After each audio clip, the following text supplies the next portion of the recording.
Hello there. इस lecture में मैं थोड़ी सी बात करूंगा आपके ई कॉमर्स जर्नी के लाइफ साइकिल की, कि कोई भी ई कॉमर्स बिज़नेस जब आप स्टार्ट करते हैं तो उसकी जर्नी क्या होती है, किन स्टेप से वो गुजरता है, किन फेजेस से वो गुजरता है। तो इससे पहले मैंने बात की थी, जब भी आप बिज़नेस स्टार्ट करें, आप न्यू हैं, बिगिनर हैं, तो हमेशा एक निश पिक करें और उस निश के अंदर एक प्रोडक्ट पिक करें। आपने उस प्रोडक्ट के ऊपर काम किया, अब देखें दो पॉसिबिलिटीज़ होंगी। या तो आफ्टर टेस्टिंग वो प्रोडक्ट सक्सीड होगी, या तो वो प्रोडक्ट फेल्ड होगी। अगर वो प्रोडक्ट फेल्ड होगी तो you will change your product, आप अपनी प्रोडक्ट को चेंज कर देंगे और एक दूसरी प्रोडक्ट टेस्ट करेंगे। अब अगेन दो दो पॉसिबिलिटीज़ होंगी कि या तो वो प्रोडक्ट सक्सेसफुल होगी या तो वो प्रोडक्ट फेल्ड होगी। Now assume the second scenario कि वो प्रोडक्ट जो है वो सक्सेसफुल हो जाती है। तो आप क्या करेंगे, अगर वो प्रोडक्ट सक्सेसफुल हो जाती है तो अच्छा, जब आप अपनी फ़र्स्ट प्रोडक्ट ऐड करेंगे तो उसी नीच के अंदर, मतलब जब आप जिस दौरान आप अपनी फ़र्स्ट प्रोडक्ट पर टेस्टिंग कर रहे होते थे, उसी दौरान आप अपने स्टोर पे या अपने फेसबुक पेज पे उसी नीच की कुछ कॉम्प्लीमेंट्री प्रोडक्ट्स भी ऐड कर सकते हैं, जो कि आपने अभी टेस्ट ना की हो, लेकिन still you will add on your Facebook page और on your store. The reason is that कि जब आप ये अपनी जो टारगेटेड प्रोडक्ट है जिस पे आप ऐड रन कर रहे हैं, उसको जब आप टेस्ट करेंगे तो आप अपनी दूसरी जो कॉम्प्लीमेंट्री प्रोडक्ट्स हैं उनको उसके साथ अप सेलिंग करने की या क्रॉस सेलिंग करने की भी कोशिश कर सकते हैं। फॉर एग्जांपल, अगर आप एक कन्वर्सेशन कैंपेन रन कर रहे हैं, मैसेजिंग कैंपेन रन कर रहे हैं, और आपने जो है वो कोई एक प्रोडक्ट सेल की है, फॉर एग्जांपल कॉस्मेटिक की सपोज कोई प्रोडक्ट है, या कोई भी प्रोडक्ट ए आपने सेल की है। अब उस ए प्रोडक्ट की डील अगर सक्सेसफुली क्लोज हो जाती है किसी कस्टमर के साथ, तो आप अपनी जो कॉम्प्लीमेंट्री प्रोडक्ट्स हैं अपने पेज पे या अपने स्टोर पे, वो भी उसको ऑफ़र कर सकते हैं कि भाई आप ये भी ट्राई करें, ये भी अच्छी प्रोडक्ट है। और मे बी पॉसिबल जब वो प्रोडक्ट आपके कस्टमर तक पहुँचे और वो उसकी क्वालिटी से सेटिस्फाइड हो, तो फिर वो आपसे दोबारा भी कॉन्टैक्ट करें। अगर आपका स्टोर है तो हो सकता है वो आपके स्टोर पर दोबारा ऑर्डर प्लेस करें। इसको कहते हैं कस्टमर का बाउंस बैक करना या रिटेंशन कस्टमर की। या तो एक दफ़ा ट्रस्ट बिल्ड हो गया तो वो आपके स्टोर से दोबारा भी ऑर्डर कर सकता है। और at the time of selling one product, आप उसको एक के बजाय दो भी बेच सकते हैं, तीन भी बेच सकते हैं। जो कॉम्प्लीमेंट्री प्रोडक्ट आपने अपने स्टोर पर रखी हुई, जिनको भी टेस्ट नहीं किया आपने ऐड उस पर रन करके, वो प्रोडक्ट आप उसको अप सेल कर सकते हैं। तो इससे पहले जो मैंने क्राइटेरिया बताया था कि आपने एक सिंगल प्रोडक्ट से स्टार्ट करना है, बिल्कुल आपने एक सिंगल प्रोडक्ट से स्टार्ट करना है। लेकिन इसका मतलब ये नहीं कि आप और कोई प्रोडक्ट अपने स्टोर पे नहीं रख सकते या कोई अपने पेज पे नहीं जो है उसको लिस्ट कर सकते। डेफिनेटली कर सकते हैं आप। एक प्रोडक्ट से स्टार्ट करने से मुराद मेरी ये है कि आपने जो एडवर्टाइजमेंट की टेस्टिंग करनी है वो आप एक प्रोडक्ट से स्टार्ट करें। और ये सारी बातें मैं आपके बजट को माइंड में रखते हुए कर रहा हूँ। अगर आपके पास बजट है तो आप 10 प्रोडक्ट टेस्ट करें, इट डजेंट मैटर। आप 100 प्रोडक्ट टेस्ट करें, आपके पास बजट है तो। बजट मोस्टली लोगों के पास लिमिटेड होता है, जो बिल्कुल ट्राई आउट कर रहे होते हैं, स्टार्ट में होते हैं। तो इसलिए मैंने ये सजेस्ट किया कि आप एक प्रोडक्ट से को टेस्ट कर लें, उससे स्टार्ट कर लें। क्योंकि बहुत सारे लोग ये अफोर्ड नहीं कर पाते कि वो 2 3 4 5 प्रोडक्ट्स पे जो है वो ऐड रन करें अपना, और उस पर जो है वो मनी कंज्यूम करें। तो इस सेंस में मैंने कहा कि आप एक प्रोडक्ट से स्टार्ट करें। होप कि आपको बात समझ में आ गई होगी। लेकिन एक प्रोडक्ट को टेस्ट करने का मतलब ये नहीं कि आप मज़ीद कॉम्प्लीमेंट्री प्रोडक्ट्स जो है वो अपने स्टोर पे या अपने पेज पे नहीं रखेंगे। देखिए, हमेशा अपॉर्चुनिटी को कैश कराना चाहिए। अगर आपके पास कस्टमर को फर्दर कोई प्रोडक्ट सेल करने की अपॉर्चुनिटी मिल रही है, क्रॉस सेलिंग करने की, अप सेलिंग करने की अपॉर्चुनिटी आपको मिल रही है, तो you should avail that opportunity. For example, आप ज्वेलरी की निश में आपने एक लॉकेट पे ऐड चलाया है, तो उस लॉकेट के साथ अगर और कोई दूसरा नेकलेस है, कोई जो है वो और कोई प्रोडक्ट है ऐसी जो ज्वेलरी की ही नीश के अंदर फॉल करती है, या उसी की कोई एक वेरिएशन जिसके ऊपर आप ऐड रन नहीं कर रहे लेकिन आपने अपने पास लिस्ट की हुई, तो वो भी आप उसको ऑफ़र कर सकते हैं। सो ये पहला और दूसरा स्टेप हो गया, selection of niche and selection of single product within that niche. दूसरा जो फेज़ होता है, स्टेप होता है, वो ये होता है कि आप उस एक प्रोडक्ट को टेस्ट करते हैं, अगर वो प्रॉफिट दे तो कंटिन्यू करते हैं, अदरवाइज आप दूसरी प्रोडक्ट ढूंढते हैं, उसके साथ आप कुछ कॉम्प्लीमेंट्री प्रोडक्ट भी रख सकते हैं।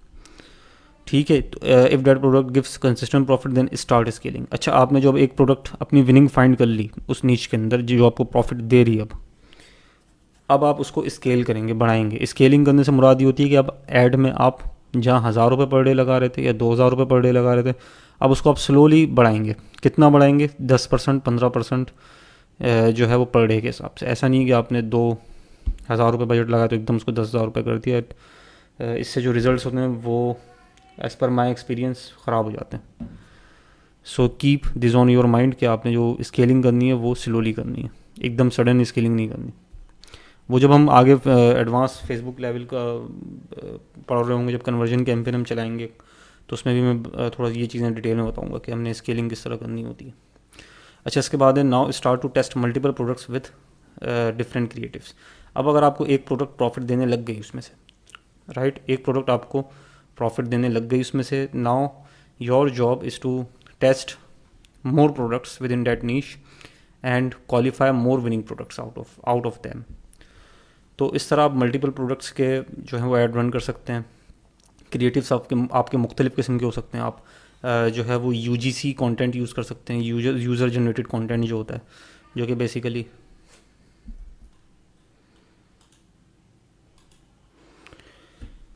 तो क्रिएटिव डिफरेंट टाइप के हो सकते हैं। उसमें इन्फ्लुएंसर्स को आप जो है वो अपने साथ अटैच कर सकते हैं। उसमें प्रोडक्ट रिव्यू बेस्ड एड्स हो सकते हैं, प्रोडक्ट के बेनिफिट्स के बेस पे ऐड हो सकते हैं। तो डिफरेंट तरह के क्रिएटिव्स हो सकते हैं, उसको आप टेस्टिंग करेंगे। लेकिन टेस्टिंग तो लाजमी करनी पड़ेगी, ये चीज़ आप अपने माइंड में बिठा लेंगे। Without continuous testing as such कुछ नहीं होता। ई कॉमर्स में सक्सेस पॉसिबल ही नहीं है। अगर कोई बंदा है वो एक दो क्रिएटिव बना ले और बनाने के बाद वो ये बोले कि बस ये काम नहीं कर रही है, इससे रिजल्ट नहीं आ रहा, तो मेरा बिजनेस फेल्ड है, तो भाई ये प्रॉपर वे नहीं है करने का काम। समटाइम्स हमें एक प्रोडक्ट को 15-15, 20-20 दिन टेस्ट करना पड़ता है, क्योंकि हमें पता होता है कि यार ये प्रोडक्ट बिकेगी ही बिकेगी, लेकिन प्रॉब्लम कहीं आ रही है मार्केटिंग स्ट्रेटजी में, तो उसको हमें रिफाइन करने की ज़रूरत है, उसको हमें इम्प्रूव करने की ज़रूरत है। कहाँ प्रॉब्लम आ रही है? लैंडिंग पेज में प्रॉब्लम आ रही है, या आपकी क्रिएटिव में मसला आ रहा है, या टारगेटिंग सही नहीं हुई हुई, या ऑफ़र का मसला है, या यूज़र जो है उसको प्रोडक्ट समझ में नहीं आ रही, कंटेंट लिमिटेड है या कंटेंट अट्रैक्टिव नहीं है। तो बहुत सारे फैक्टर्स होते हैं कि जिनको आपको टेस्ट करना होता है कंटिन्यूसली, और टेस्टिंग के बाद ही फिर आप ये कह पाते हैं कि अब वो प्रोडक्ट आपकी विनिंग है या लूज़र है, राइट। अच्छा, इसके बाद आपका जो नेक्स्ट स्टेप होता है वो ये होता है कि आप अपने स्टोर को या अपने बिज़नेस को फर्दर स्केल अप करने की कोशिश करते हैं। अगर आपके पास इन्वेस्टमेंट नहीं है, या आपने अब तक अपनी खुद की इन्वेस्टमेंट लगाई हुई थी, तो अब आप इन्वेस्टर्स को भी इसके साथ ऑन बोर्ड करते हैं, and you try to expand your store. अब आपका स्टोर जब आपको एक अच्छा प्रॉफिट देने लग जाता है, फॉर एग्जांपल आपका स्टोर आपको जो है वो 1.5 लाख 2 लाख रुपए पर मंथ प्रॉफिट दे रहा है, या चलो और कम कर लेते हैं, 1 लाख रुपए पर मंथ प्रॉफिट दे रहा है, तो जब वो प्रॉफिट कुछ चंद एक महीने तक कंसिस्टेंटली देने लगे, 3 महीने 4 महीने 6 महीने सपोज अगर वो कंसिस्टेंटली आपको प्रॉफिट देने लगे, now your job is to flip that business. अब आपने वो बिज़नेस सेल कर देना है पूरा। 10x से 36x तक बिजनेस जो होते हैं वो सेल आउट हो जाते हैं। 10x क्या है? बेसिकली एक मंथ का प्रॉफिट अगर आपका 1 लाख रुपए है, तो वो बिज़नेस जब आप सेल करेंगे तो आपके नेट प्रॉफिट को आप अगर 10 से मल्टीप्लाई करेंगे तो कितना बनता है? वो 10 लाख रुपए बनता है। तो पूरा बिज़नेस 10 लाख रुपए में सेल हो सकता है। ये मैं बहुत मिनिमम बता रहा हूँ, 10 लाख रुपए नॉर्मली इतने में आपने करना नहीं है। ये बहुत सारे फैक्टर्स के ऊपर डिपेंड करता है कि आपकी इस वक्त जो बिज़नेस है उसकी करंट सिचुएशन क्या है, आपके नेट प्रॉफिट का जो ग्राफ है उसमें अगर जे कर्व आ रहा है, या अगर उसमें ग्रोथ जो कंसिस्टेंट है, तो आपकी जो स्टोर है वो अच्छी प्राइस में फ्लिप होगा। अगर वो डिक्लाइन की तरफ है स्लाइटली, तो आपकी जो ऑफ़र आपको मिलेगी वो थोड़ी सी डाउन ऑफर, कम की ऑफ़र मिलेगी आपके जो फ्लिपिंग जब आप करने जाएंगे। तो बहुत सारे पैरामीटर्स होते हैं इसके, कि आपकी प्रोडक्ट कैसी है, उसकी अवेलेबिलिटी कितनी है, आपकी इन्वेंट्री कैसी है, आपका कैश फ्लो कैसा है, आपकी नीश कौन सी है। मल्टीपल फैक्टर्स की बेसिस पे जो बायर होगा आपका, जो आपका बिज़नेस परचेज़ करेगा, वो उसकी बेस पे ये डिसाइड होगा कि कितने टाइम्स मंथली प्रॉफिट पे उस बिज़नेस को सेल होना है। गोल आपका हमेशा ही होना चाहिए कि आपने उस बिज़नेस को सेल करना है। अब आप लोग बोलेंगे कि यार हमने इतनी मेहनत से बिज़नेस बिल्ड किया था, अब हम बिज़नेस सेल कर दें, what are you talking about. Sir, आप एक दफ़ा बिज़नेस सेल कर देंगे, अब आप दोबारा वो बिज़नेस बिल्ड कर सकते हैं। आप ये देखें, आपको एकदम से सडन अमाउंट आपकी पॉकेट में आ रही है। अगर आप 1 लाख रुपए कमा रहे थे, सपोज अगर वो 25x में बिक जाता है, तो 25 लाख रुपए सडनली आपकी जेब में आ गए। अब उस 25 लाख रुपए में से कुछ लाख लगा के आप दोबारा वो बिज़नेस बिल्ड कर सकते हैं, डिफरेंट ब्रांडिंग के साथ, डिफरेंट नेम के साथ। तो आपको तो कोई मतलब कुछ कह नहीं सकता, आप ऐसे 10 बार ऐसे बिजनेस बिल्ड करें, क्योंकि अब आपको एक्सपीरियंस आ चुका है। Now you can build multiple business like that. उस नीश के अंदर आपने कहा अच्छा, जब आप किसी नीश को सिलेक्ट करें तो एक चीज़ आपने, मैं अपने एक्सपीरियंस से बता रहा हूँ, अपने वो माइंड में रखनी है, वो ये कि आपने कंटिन्यूसली अपनी नीश को चेंज नहीं करना। ऐसा नहीं कि आज आप जो है वो टॉयज़ की नीश में एकदम से आप जंप करके कॉस्मेटिक्स में चले गए, फिर एकदम से जंप करके आप क्लोथिंग में आ गए, फिर सडनली जंप करके आप कंसल्टेंसी में आ गए। आप बार बार जंप करेंगे, आपको उस नीश का ज़्यादा एक्सपीरियंस गेन नहीं हो पाएगा। और किसी भी नीश में जब आप काम करते हैं तो उसमें उसकी मार्केट की रिसर्च बहुत ज़्यादा मैटर करती है, उसमें एक्सपीरियंस बहुत ज़्यादा मैटर करता है आपका आगे सक्सीड होने के लिए। आपको पता होता है कि यार कौन सी प्रोडक्ट इस वक्त ट्रेंडिंग है मार्केट में, कौन सी प्रोडक्ट क्या रेट चल रहे हैं, हम कितने का बेच रहे हैं।